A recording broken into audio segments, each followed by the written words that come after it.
Good afternoon, everybody. Good afternoon. Did everyone have a good weekend? Yes. Good. It's good to see you back here. We have another busy week. On a scheduling note, tomorrow, President Trump will travel to the great state of Florida to attend the opening of a new illegal alien detention center located at Dade Collier Training and Transition Airport alongside Secretary Kristi Noem, Governor Ron DeSantis, Congressman Byron Donalds, and other state and local leaders. We hope to see many of you there. The facility is in the heart of the Everglades and will be informally known as Alligator Alcatraz. There is only one road leading in, and the only way out is a one-way flight. It is isolated and surrounded by dangerous wildlife and unforgiving terrain. The facility will have up to 5,000 beds to house, process, and deport criminal illegal aliens. This is an efficient and low-cost way to help carry out the largest mass deportation campaign in American history. We are truly coming off a historic week of President Trump racking up win after win on behalf of the American people. President Trump restored peace through strength and acted decisively as commander-in-chief to obliterate the immediate threat of the Iranian regime's nuclear capabilities and then brokered a ceasefire between Israel and Iran, which continues to hold. Then, the president traveled to the Netherlands and achieved a monumental win for the United States and the NATO alliance by getting our allies to dedicate 5% of their GDPs to military spending.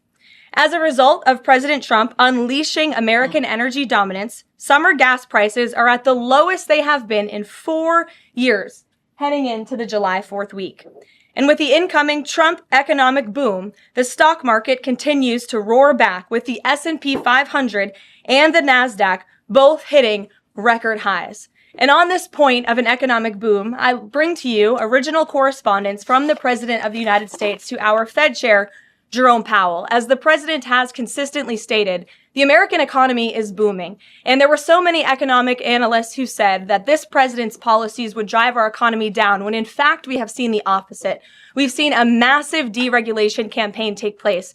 We've seen inflation completely diminished from where it was under the reckless spending and the bad policies of the previous incompetent administration. I would remind the Fed chair, and I would remind the entire world, that this is a president who was a businessman first, and he knows what he is doing. He has a proven economic formula that worked in his first term as president, and it is working again. The one problem that remains is high interest rates for the American people. The American people want to borrow money cheaply, and they should be able to do that. But unfortunately, we have interest rates that are still too high. So the president sent this note to the Fed chair today.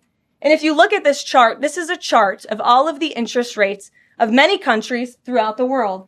At the top is Switzerland. They're only paying a quarter for interest rates. Cambodia, Japan, Denmark, Thailand, Botswana, Barbados, Taiwan, Bulgaria, Cuba, Sweden, Morocco, Cabo Verde, South Korea, Algeria, Canada, Albania, Libya, Malaysia, China, New Zealand, Trinidad and Tobago, Czechia, Bolivia, Australia, Costa Rica, the Bahamas, Kuwait, Papua New Guinea, Bosnia, United Kingdom, and the UAE are all paying lower interest rates than the United States of America, which has one of the hottest and strongest economies in the world. The president sent this note to the Fed chair. It says, Jerome, you are as usual too late. You have cost the USA a fortune and continue to do so. You should lower the rate by a lot. Hundreds of billions of dollars are being lost, and there is no inflation. And the president is right. There is historically low inflation thanks to his policies. And we will continue to drive down the cost of living in this country for Americans. We will continue to deregulate.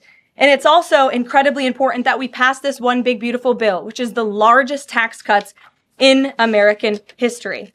And that's why the White House and the president himself have been in touch with lawmakers all weekend long to get this bill passed. And they are working very hard to do so. It remains a top priority for the president.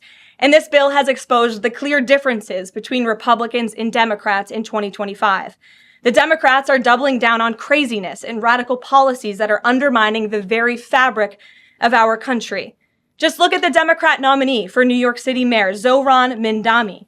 He's a Democrat socialist, really a communist, who proudly calls to defund the police, peddles anti-Semitism, praises pro-Hamas groups, wants Israel abolished, and believes wealthy Americans should not exist. Those are his words, just as recent as this weekend.